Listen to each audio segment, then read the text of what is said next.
Hi everyone, it's me, Sandy Cruz of Sandy K Nutrition, Health and Lifestyle Queen.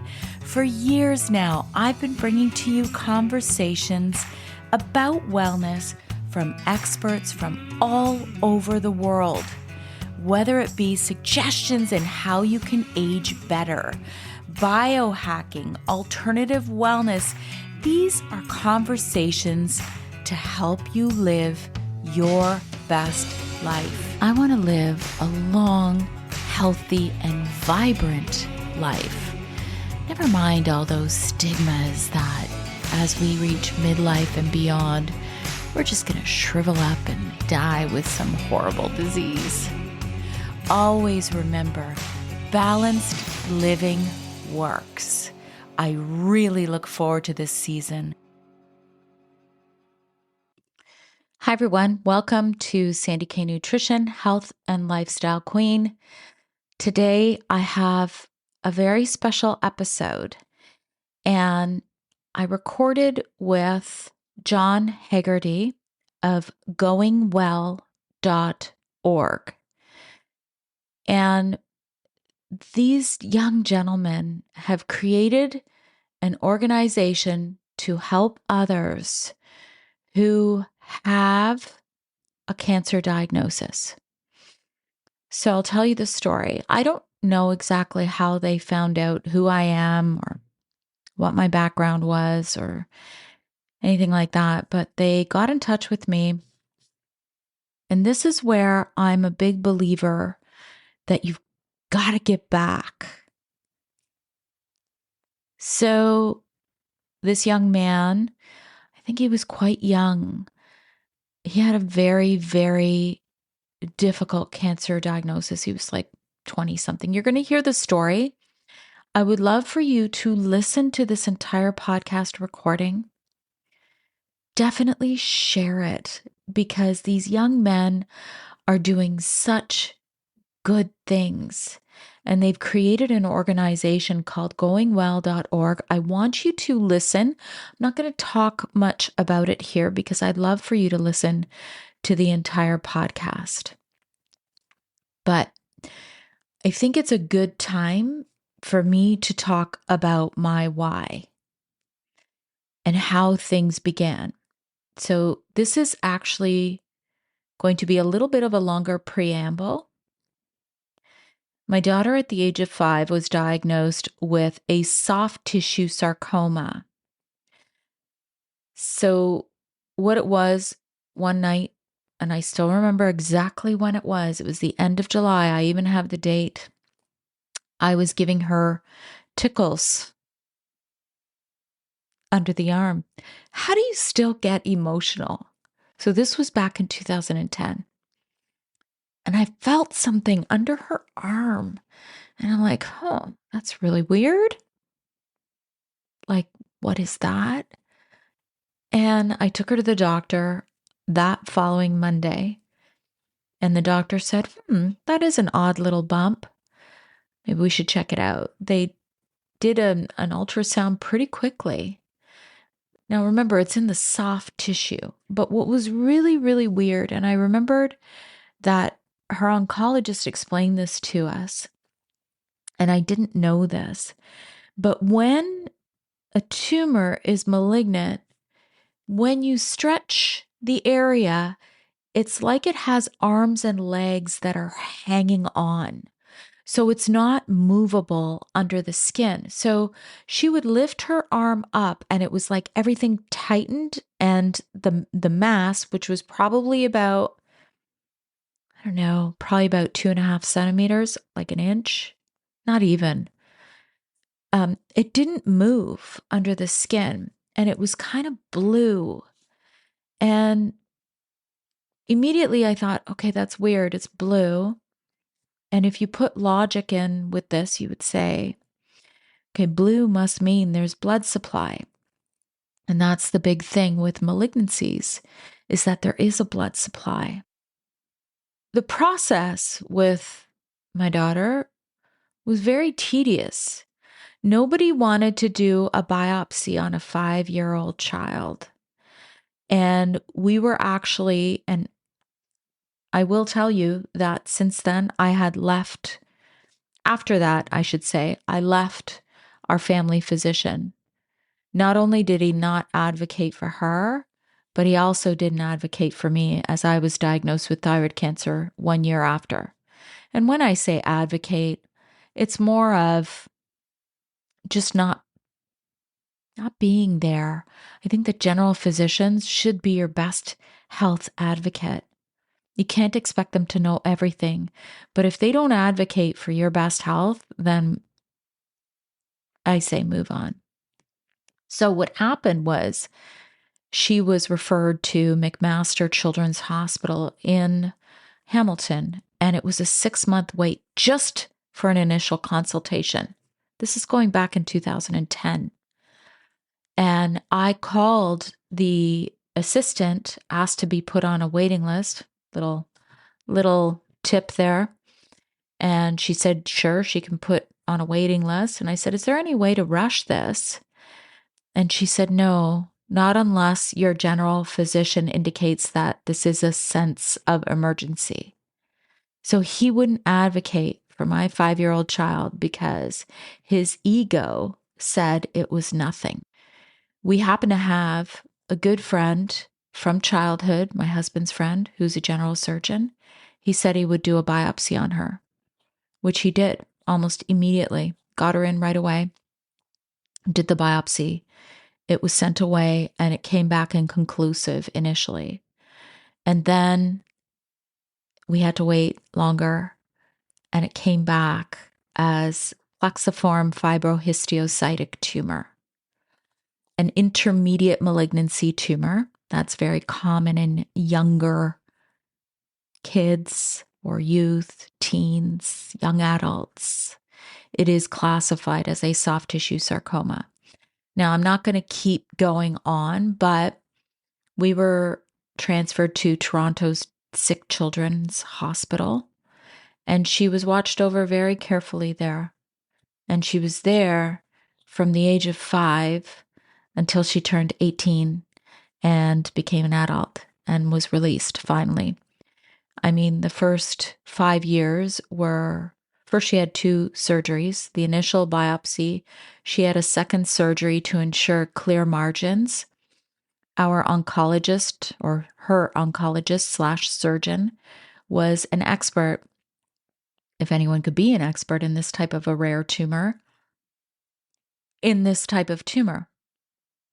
And he recognized that because it was malignant, it was important that he obtain clear margins, which he did, because the reoccurrence for this type of tumor was quite high, I remember. So we had regular MRIs for, I think, the first couple of years. It was every 6 months. And then it went to once a year. And then after 5 years, she stopped having MRIs. She just would go in for a physical and they would check lymph nodes, just have a conversation. You know how certain sounds and certain circumstances can bring memories back. Anyone who has had cancer and who has had to undergo treatment, and here's the weird thing. I had thyroid cancer exactly 1 year after her. It was not seamless. I had a lot of struggles after I had my thyroid removed, but it was so different from watching your child. So we saw a lot of things at Toronto's Hospital for Sick Children, and they save a lot of lives there. But there are some scenes that I'll never get out of my mind. Forever. They'll stay there. This is one thing. I mean, I always say this. I'm like, we all have traumas. And this is why I kind of go, I don't know if we ever truly heal from them. We compartmentalize these traumas. Let me wipe away these tears here. We compartmentalize them we put them away. These traumas don't maybe invoke so much emotion anymore. But, there's certain sounds that I'll never forget. I'll never forget the sound of an MRI machine. And I had to have an MRI. So it's July as I'm recording this preamble. I had to have an MRI on my wrist in December. And even though it was on my wrist, I had to go in the tube. If anyone's had an MRI, you know what that's like. And even though I'm not claustrophobic, I started to, just the sounds. I started to get tears and flashbacks of all those times that I was trying to keep my 5-year-old still in the MRI tube. So I would sit in a chair for 2 hours, 2.5 hours. And it would take that long sometimes because she would move. It was in her upper body. So, if she would breathe too heavy, or, how do you tell a child that she can't move or breathe too heavy? That's only 5. So when I heard that MRI sound, it was really it just brought me back to that time. And this is why I say, yeah, we can move on from trauma, but, it's always there. It's just in a different little compartment, let's just say. So this is my why on why I do what I do now. It all began with her. And then I had thyroid cancer a year after. And I'm like, there's got to be a purpose. There's got to be a reason. There's got to be a bigger picture thing that I need to look at. And then I went back to college at 46. And, I had to work on healing myself. But whenever someone gets in touch with me, I have nothing to gain from this recording. All I can do is help someone else. And this is why this recording with the Haggerty brothers is so important to me. And I want everybody to check out GoingWell. And if you know somebody who has been diagnosed with cancer, please share this resource with them. Share this podcast recording with them. And follow these young men on their journey. Thank you. Hi, everyone. Welcome to Sandy K Nutrition, Health and Lifestyle Queen. Today with me, I have a special guest. His name is John Haggerty. In 2020, John left his Wall Street finance career. That's a pretty serious, heavy career. He left it behind when his younger brother, Christian, was told he was out of compelling treatment options for his bone cancer at just 23 years of age. The two took a comprehensive, natural, and holistic approach, considering everything from lifestyle to alternative medicine and everything in between. To the surprise of Christian's doctors, he had success and is coming up on 3 years in remission against all odds. Since then, they've started GoingWell. GoingWell is a non-profit advocacy group for anyone facing a difficult cancer diagnosis to hear from a natural and holistic survivor of a similar disease via a dedicated and personal video. And this service is actually free. And John and I think the first time we connected was just over a year ago. And I think we lost connection because sometimes things fall through the cracks, and then we reconnected. And I really wanted to have this conversation, not to give anyone medical advice, but to talk about the fact that there are other options that might help you when you receive a diagnosis that seems very grim. And most of the people who listen to my podcast, they know that my daughter was diagnosed with a soft tissue sarcoma at the age of 5. She's now almost 19, and I had thyroid cancer. So we know cancer well, unfortunately, in my family. So let's get into the story. I want to hear from you, John. I mean, you've got quite the story to tell. So let's start it at the beginning when your brother Christian was diagnosed. Absolutely. So, yeah, first I'll say thank you so much for having me, Sandy. I'm really looking forward to this conversation. In 2013, Christian was a sophomore in high school. He started feeling a pain in his right knee. He would complain about it here and there, went to the doctors a few times. The only diagnosis he was able to get was Osgood slaughter, a form of growing pains. It kind of took that diagnosis.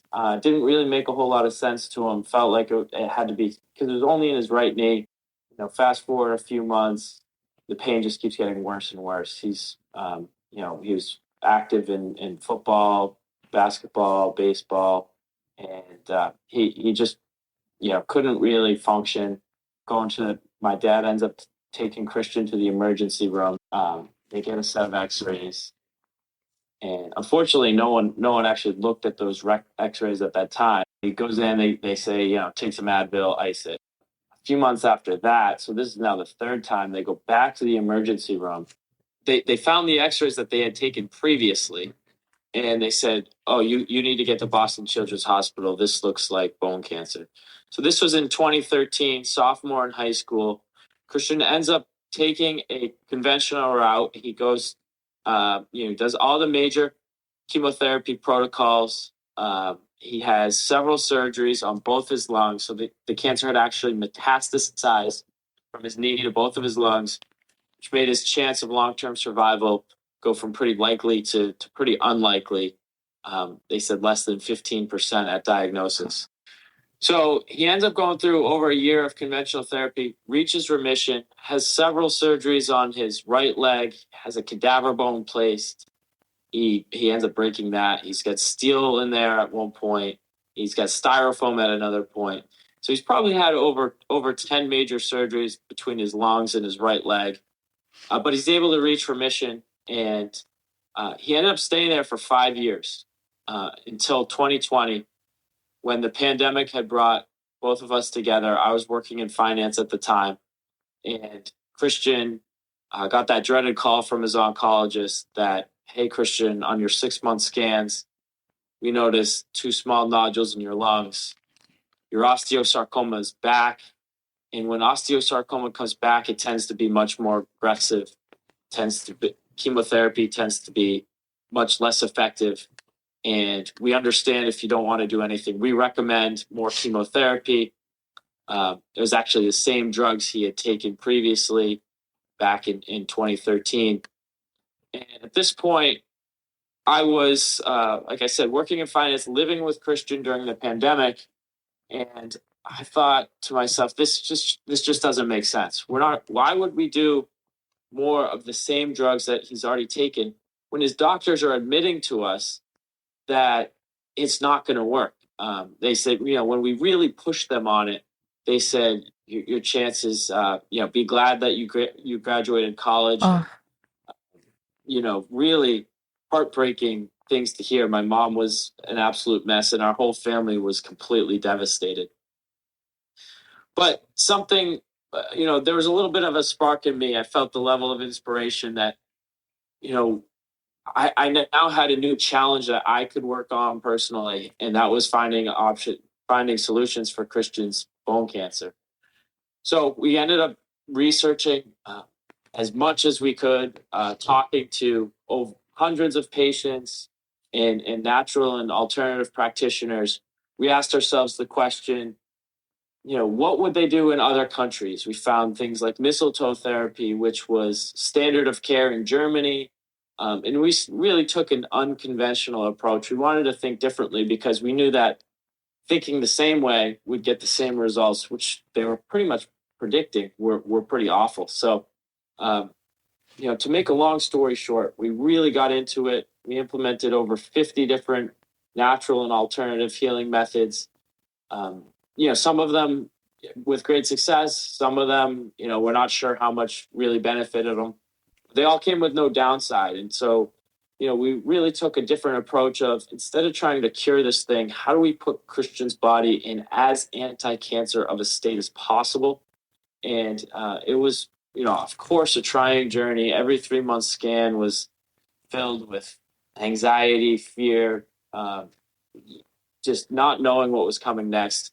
At that point in time, Christian was only used to hearing bad news after bad news. But slowly, some of these natural things started to work. And then eventually, Christian was able to reach remission and stay there. He's now been there for almost 3 years. And of course, my whole family, we're also grateful that we took this approach. And really, I've dedicated myself to helping people who are earlier on in their cancer journey consider natural and integrative therapies, because they're so overlooked and underappreciated because there's no money behind them. People just naturally don't seem to consider them. So I have a question. The second time he was diagnosed, he didn't do any of the conventional treatment at all? So he declined the chemotherapy-based clinical trial. He took a life extender. They said that this drug could, potentially take him from days to weeks of life left. So that was, something that we considered alongside all the natural things. But the good thing about that is it didn't come with the level of side effects that the more powerful chemotherapy drugs would have caused. What is a life extender? What exactly is that? So it was a drug, regorafenib, which um, has the ability to keep the cancer at bay for a period of time, or at least this is how it was positioned to us. Um, that it came with fewer side effects, but wasn't going to be a long-term solution. So really, we were on a natural and alternative path, and we used the regorafenib as part of that, but it really wasn't the focus of his healing journey. Okay, so we all know, I know, because I am a registered holistic nutritionist. So sometimes we go down this rabbit hole and we're researching this and we're researching that. And we know that there's not always any huge clinical studies that are behind a lot of these natural remedies. And so a lot of times it is trial and error. And we may think, I really resonate with this, or this doesn't resonate. So, how did you even begin to do your research? Great question. I think for me, it was talking to patients first and foremost. There was a point in time where I said, we just have to find someone who's been in our shoes and found a way through it, because we were against all odds. And I don't care how much chemotherapy. I don't care about all the FDA approved trials. We just need one. And that was the mindset that we took when we started reaching out to people. And, through all of the hours and hours of research, we found one person who was able to have the same bone cancer as my brother, but in a worse case, and then be able to reach remission. And I just said, this guy we have to talk to. He doesn't know it, but he's going to hear from us. And we chased him down. We ended up becoming very close family friends with them. And we hired his naturopathic doctor. Um, just gave us so much, not only insight into how he was able to conquer his osteosarcoma, but gave Christian so much hope and inspiration that despite all the negativity that he was hearing, that he was completely out of options, here was proof that it was possible for him, and we never looked back. I think you said something very important there that I would like to pause on. When my daughter was diagnosed with the tumor. We call it we don't call it hers. It's not hers. It's a foreign body that, we don't give any ownership to it. So to me, that state of mental, how would I put this? I'm writing about this in my book. You don't own your disease. Your disease is not you. And so that's why I'm very careful with language choice. So when she was diagnosed with that tumor, it's called plexiform fibrohistiocytic tumor. So try and find some information on that. And this was back in 2010. So I was like, damn, like I can find all kinds of research on breast cancer, but I can't find any research on this particular type of soft tissue sarcoma. So it was through a mother's blog that I started to find out more. And she actually encountered a misdiagnosis, or they were stumped. They didn't know how to diagnose this. And then when I started to talk to this mom, she put me in touch with all of these other mothers because, as you know, with sarcomas, a lot of times it's really interesting, but they do tend to happen to younger people, like kids and young adults, teenagers. I think it's very common from what I did in my research. So these moms were like, oh, don't let them just take it out. They must treat this as a sarcoma and get clear margins. So I know it's different with osteosarcoma. This was specifically soft tissue sarcoma. And I really wanted to hone in on this one point. Patient advocacy is really useful and something that we've seen very much so as of late since the pandemic is, oh, you're not a doctor, so you don't know. And I want to stress this, that I know my body better than any doctor. I do. A doctor may be more educated as it relates to the physical body.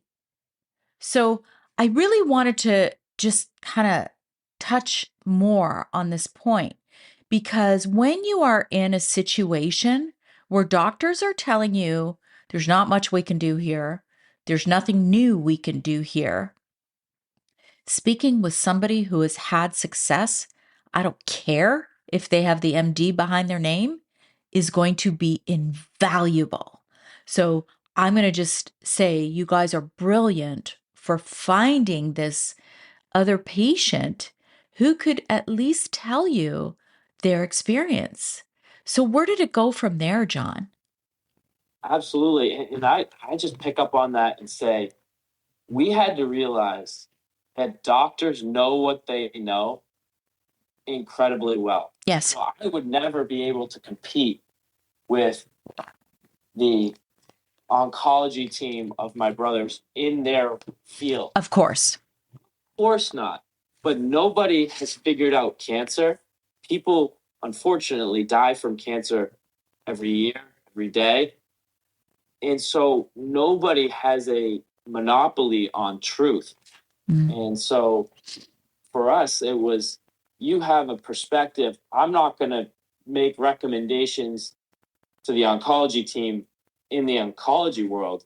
But they also shouldn't dismiss something that they know nothing about. Everybody has their expertise and their perspective on the world, and especially with a problem that doesn't have a solution, really. Especially my brother's position is that he was completely out of healing options.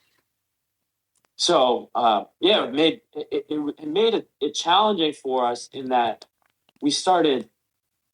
His oncology team didn't value what we were doing. They didn't even want to know about it. We started suggesting it, and in fact, my brother was actually fearful that they would drop him from treatment entirely. So we found ourselves in this interesting place of, doing a whole lot of natural and alternative therapies on one side, talking to his oncology team on the other side, and it was totally disjointed and not integrated, such that there was no cohesion in his treatment. So, just to kind of continue with the story, we ended up just having to say, okay, it is what the system is, what it is. We're in the position that we're in, and we're just going to make the best choices at the time, continue to take the next right action. Even the natural and alternative therapies, we had no idea if they were really going to work, but we talked to patients, to doctors, and we'd get a level of inspiration and excitement, frankly, from hearing about hyperbaric oxygen therapy, trying to bring that into the home in a way that you could do a high dose of it consistently, and so many other things as well. So just continuing to listen to his intuition, our intuition of, this just doesn't feel right. We need to find other options, and to keep going with a level of, we're going to stop when this problem is solved. And until then, we're just going to keep going. So, the other thing that you said a while back was, and I find this fascinating, it wasn't necessarily about curing the cancer, but making the body more resilient and stronger through these other therapies, like you mentioned, hyperbaric oxygen. Like, I encourage anybody who's listening to look into that, because I've actually been at conferences where you can buy smaller ones for the home, and they're becoming more and more affordable. So, tell me what John is doing now to make his body more resilient. Absolutely. So I really bought into the lifestyle. In some ways, I think that the only thing I have is my health and wellness. So I've been doing the cold plunge movement every day. Love it. Swim in the ocean down here on Cape Cod. Lucky you. Man, lucky you.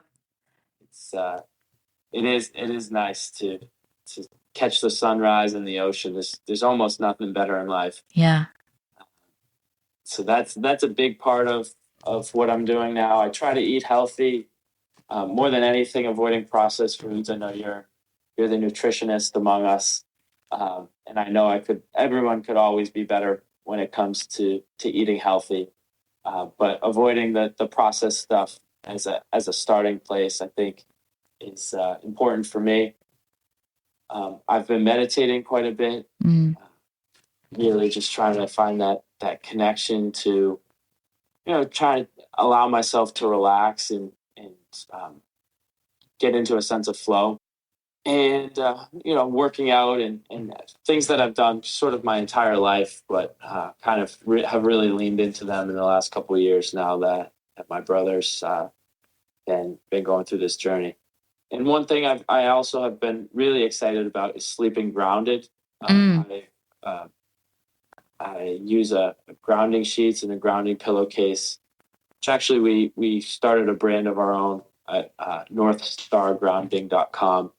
I think I can't understand why more people don't do it, Sandy, because it's so easy.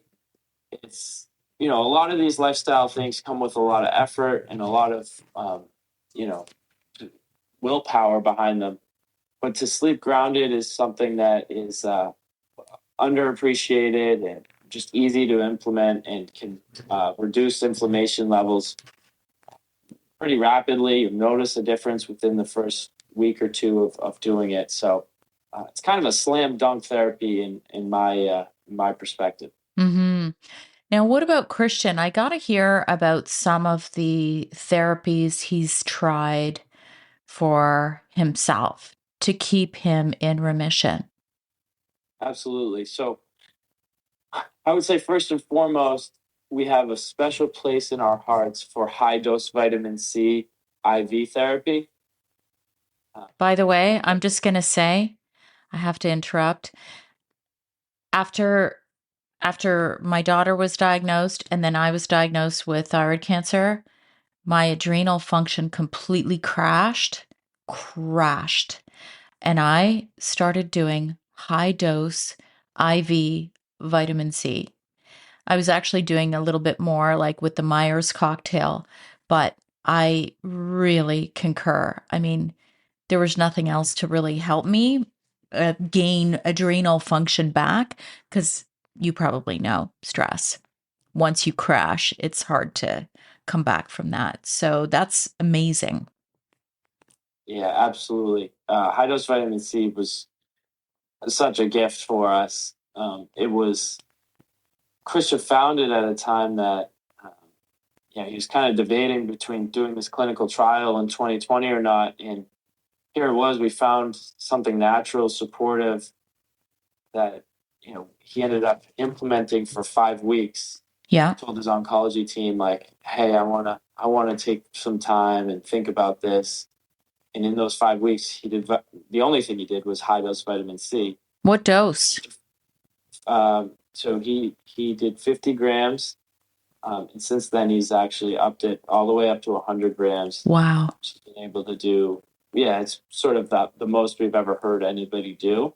But he's been able to tolerate it well. He's a big kid. He's 6'1", 185 pounds or so. Does he do it through IV? IV. Yeah. Yeah, because I was going to say that's probably the only way that the body would really absorb some of it is if you do it through IV. Yeah. I mean, I take liposomal. So I take liposomal vitamin C, but when you're taking such, I usually do 1 gram at a time, not. For cancer specifically, it seems that IV vitamin C is necessary to really get the level of efficacy that you need. Yeah. But the liposomal and supplementing vitamin C is definitely a good idea. Generally, our body. Generally. Our body's kind of the half life on vitamin C in our bodies is it's only like 6 hours or so. So, being able to replenish that frequently is important.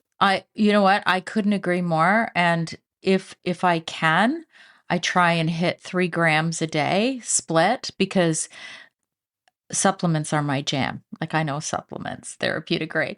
So, you want, because it's water soluble, you want to definitely keep that level up and you do pee out whatever you don't use. So just to get back to it. So Christian, took these 5 weeks wait and see period. He was at a point at this time where he was sort of unsure. He knew that I was so adamant about taking a natural and alternative approach, but he just didn't know who to listen to. His doctors were very compelling in their stance that he was largely out of options. So did those 5 weeks on just vitamin C, and his scan came back, and his cancer, actually, the 2 nodules in his lungs that were sort of the cause of concern, had shrunk a little bit, just slightly, maybe 15% or so. But it gave him the conviction that, this was the right path, and for better or worse, we were going to really dive into natural and alternative medicine. So high dose vitamin C, very important, special place in our hearts. Mistletoe therapy, I know I mentioned that earlier. I don't even know what that is. Yeah, it's popular in the natural healing of cancer world. It's an injection into the subcutaneous injection right into the fat of a cancer patient, something that you can get through a naturopathic doctor in the U.S. Mm-hmm. And like I said, it's standard of care in Germany. It creates an immune reaction, stimulates the immune system, which has a very positive anti-cancer effect. That was actually very, very important for him because to your point, right, there's not many great studies on all of this stuff. We had reached a point where we found a study on 19 patients, 10 of which had taken the exact same chemotherapy drug that his oncology team was recommending. And and then the other 9 patients got mistletoe therapy alone. So uh, he ended up taking in the study, 5 out of 9 of the patients who took mistletoe alone ended up reaching remission and staying there for 5 years. So the natural therapy that saved 5 out of 9 people at a time when we were told we were completely out of options was absolutely incredible. And so that has a special place in our hearts as well. Well, that's good. Now, he also does all the other stuff that you do, the cold plunge, and then you said hyperbaric chamber. Yeah, so he did that. A lot of this we tested and found what worked and what didn't. The hyperbaric chamber was something that we tried, and he did it for perhaps a month or so and decided, I'm not really sure how much benefit I'm getting out of this, so we ended up gravitating away from it. Okay. But he does a lot of the same wellness stuff as I do. But at the same time, it's important for him to kind of carve his own path. And some of the things that he's done have resonated more with him than others. Like he eats a very healthy diet, probably healthier diet than I do, because he kind of resonates with him more. And What's healthy to him, John? What's healthy for him? Low sugar, I would imagine. It's a great question. Low sugar, no sweets, no processed foods whatsoever. He does tend to eat low carb. But did he go like completely keto? Because I've read research on that, and cancer and starving cancer cells at one point. At one point, he was completely keto. Yeah. Exactly. So we really brought his blood sugar way down, and yeah, I'm not sure he could really sustain it, but it served him for the 3 months or so that he really went hardcore with it. Yeah. And so, does he eat animal protein? I'm just curious. He does, yeah. So for a period of time, he didn't. He went sort of whole food, plant-based, vegan, just to test things out and see what worked. But ended up coming back to animal protein, natural or pasture raised, grass-fed beef. Because the one thing I will say to that, we were talking about resiliency and having the body be strong. What often happens with a vegan diet is that while it may help you in one way, it may hinder in another in the sense of building resiliency and strength. So, I've got a huge chart right here that has all of the signs and symptoms of nutrient deficiencies. And we can't make the body resilient if we don't have the foundation. So I will add to that when you cut out major food groups, often you do miss some of these really important, crucial nutrients. I always say everything in balance, right? You don't have to eat plates and plates of, beef all the time, but it's more about the bioavailability of animal protein to ensure you have a healthy foundation. Absolutely. I couldn't agree with you more. I think for us, cycling through diets, especially when we're trying to use diet sort of therapeutically to heal stage 4 cancer. So we're a little bit more sort of all in. And so cycling through diets, finding what resonates, trying one anti-cancer diet, and then cycling to another. The research that I've come across has suggested that cancer cells in general are more susceptible to changing environments. So using sort of hot and cold therapy on one hand, like saunas and cold plunges, sort of just alters the environment of the body. Similarly with different diets, moving from a whole food plant-based diet to keto diet and cycling back and forth kind of puts your body in that's sort of beneficial stress state that has a positive anti-cancer benefit. So Yeah, now we're not as dogmatic now that he's 3 years in remission, and then we're not as much of we're not really sort of on the not as hardcore about our healing path at this point. But certainly at the time, you know, it was important to do it back then. Yeah, and really what always remains is the whole real foods, right? That, you're not going to McDonald's at every street corner and getting yourself a burger. Exactly, between the preservatives Yeah. and just everything.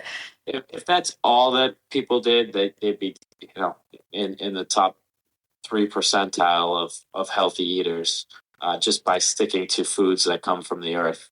Yeah. Yeah. So let's get into what going well is. Absolutely. So along the way, I mentioned that the patient who we became family friends with, his name is Alex Berto.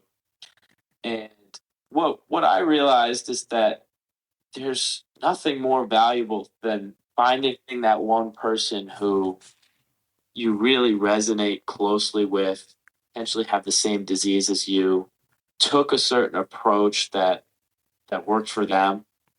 Um, that was, it was really game changing. Not only was it the practical advice of what to do, it was also the hope and inspiration behind it. So with Going Well, what we've done is we've collated a group of the most incredible natural and holistic survivors. So many of our survivors have been told that they were out of options, went natural and alternative, and were able to find success. So in my mind, they're living proof, right? You mentioned not really having these high quality studies. Well, the survivors themselves are proof. Yeah. And what we do is we allow people who are actively in treatment for cancer to come on, order a personalized video from one of these survivors. They'll get a little bit of context into what the person's going through, what they're facing at the time, treatment, otherwise, and be able to be sort of thoughtful and share their sort of mindset, their approach, what they would do if they were in their shoes, which not only, like I said, drives so much hope and inspiration, but also helps them potentially consider different treatment options. This is completely free. It's donor funded. We pay our survivors for their time, energy, and effort to make sure that they can do a proper job at really meeting the patient where they are, and it really does, I believe, have the based on our experience and how it helped us. I think it has the ability to really change the course of a person's journey, change the way that they make their medical decisions, and uh, ultimately save their life. Hmm. I think the one thing we can say is that, well, all the studies might say and point to this, whatever that might be. You can never discount the N of one experience because even though it doesn't necessarily mean it's going to help you, it's still important, especially in a situation where you don't have a lot of other options. Exactly. Um, I think you're hitting the nail on the head. It's if you just like I said, we were just at a point where I knew we just had to find one person. If one person had figured it out, we can figure it out. And there's, I think sometimes we get so caught up in looking for the studies that prove that, you have hope. But really it comes down to the will of the human spirit. And, we're capable of doing whatever we set our minds to. Your limitations are really only self-imposed, and that's exactly sort of what we found and what we felt. We just said this is our goal, and we're not going to stop until we get there. And with that mindset, almost anything is possible. So, what's Christian doing now? What's he up to now? So Christian's really enjoying his life. The amazing part of all of this is that he's hasn't been in formal conventional medical treatment. So he looks healthy. He's strong. He lives with his two roommates in Boston. He's got a girlfriend of a couple of years at this point. He's been in sales. He just had another surgery unrelated to cancer, but he had another surgery on his leg due to all the complications related to breaking the cadaver bone. The steel that was in there kind of broke off. So he's actually healing up from surgery now. But you know, from a larger perspective, his life is a lot better now than it was when he was even going through, certainly when he was going through treatment. Or it's sort of uh, incredible that he's been able to avoid a lot of the treatment related side effects. People wouldn't even know that we're on this journey unless just by looking at him you'd have no idea. Mhm. That's good to hear he's doing so well. So, how about the rest of your family? How are they? Of course, I'm going to really empathize with your mom. Yeah, she's just so glad that it's turning out the way it is. She's so proud of me for you know digging this stuff up and helping Christian through it. Actually kind of shocked at the way the story's played out, that the way that it has. And of course just so grateful that it has. And I think their distrust in sort of authority, their distrust in government has sort of been amplified by lack of understanding or empathy that we experience from Christian's oncology team. Yeah, I think the one big thing is it's impressive that you took the reins on this, because as a parent, I can understand that often dealing with this type of diagnosis within the Western medical system, there's a lot of fear there. I mean, I'm not saying you weren't worried about your brother. I'm just saying it's a very different concern as a parent of a child who's unwell. And I can really empathize. And whatever it was that they were feeding to me, I was like, okay, okay, okay. And I just took it all in. Same thing with thyroid. Had I been in this industry back then, I would probably not have removed my whole thyroid. I would have taken out only the side that was cancerous, not the other side. So acting out of fear versus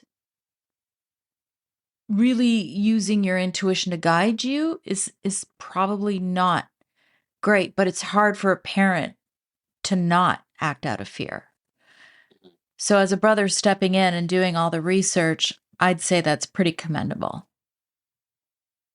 Yeah, absolutely. I know exactly what you're talking about. I can't even explain, the level of paralyzation. I don't think I could do it as the patient looking back.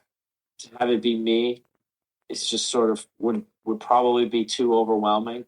But Mhm. being the brother of the patient gave me a little bit of a separation of uh, being able to think a little bit more clearly and just deciding, we're not going to do something that we know is not going to work. And I say that, it sounds so obvious, but when you're going through it, it certainly doesn't feel that way. It feels like your only option is what the doctors are recommending. Yeah. So, It's crazy now, and I'm sure I'd love to hear your perspective on this. If you knew now what you knew back then, how different the choices would that you made would have been. okay. Well, with my daughter, nothing different, because I had already had my group. I had my posse, right? Of all of these other moms whose kids have had this particular type of sarcoma. So for me, the only thing I would have done differently was change the lifestyle and the diet. So back then, It was well before I became a nutritionist. And I didn't realize how important diet and lifestyle come into play. And when I say lifestyle, you're talking back then she was only 5. What could I have focused on differently? Probably, I don't know. There's a lot. I don't even want to get into that part of it, but sleep, being outside, ensuring that you're eating a whole foods diet. She was outside, but I'm talking about organic, clean foods. I didn't think about that back then. So that would probably be the one thing. And then for me, 100%, you could see it behind me. I've just released my first book, The Essential Thyroid Guide. And this might blow your mind, John, but I'm not even going to name the organization, but it's a very well-known organization in the US for thyroid. And they very in large letters say, we don't know the cause of thyroid disease. I'm like, what? So that's what I would have altered back then is A, not taken out my whole thyroid, and B, nursed the other side back to health through proper nutrition and lifestyle, all of those things, which I didn't know better. And there weren't podcasts back in 2010. I don't know, maybe there were, but nobody really knew about it. So there wasn't as much information. This is why I'm recording with you, so that we're not giving medical advice here, but we're giving you something to go on other than what the Western medicine model states must be. And I'm not saying that Western medicine doesn't have its place. They absolutely do. But what also has a place is to take an integrative approach to your health and wellness. So Couldn't have said it as well as you did. I tried. And you look great for I would never be able to tell that you didn't have a thyroid. So well, thank you. That was a long time ago. So I feel like I'm healthier now at 54 than I was at 41. Let's just say. I hope I'll be able to say the same thing someday. I'm sure if you start this young, boy, when I was your age, I was just partying, smoking, having a good time. I'm not saying don't have fun. I'm just saying I had no idea of how to live balanced, put it that way. Right. I had that phase in my life as well. So there's no doubt about that. But and how old are you now? I just turned 30, so I feel like that's a good time to kind of grow up. Yeah, that is a good time. That is a good time. I agree. So let's wrap this up. And okay, you've got 2 websites, northstargrounding.com as well as GoingWell.com. I will have this in the show notes. Anything else you'd like to add? Anything closing? Yeah, it's GoingWell.org. Oh, okay. Perfect. Thank you. Nonprofit. And no problem. This has been great. It's been great to connect with someone who sort of has gone through the same, gone through the hospital system, knows the conventional medicine, and sort of understands the value of a natural and holistic approach. It's I've really appreciated this conversation. Yeah, me too. Me too. And hugs to you and your brother and your parents. You guys are amazing people. Thank you so much.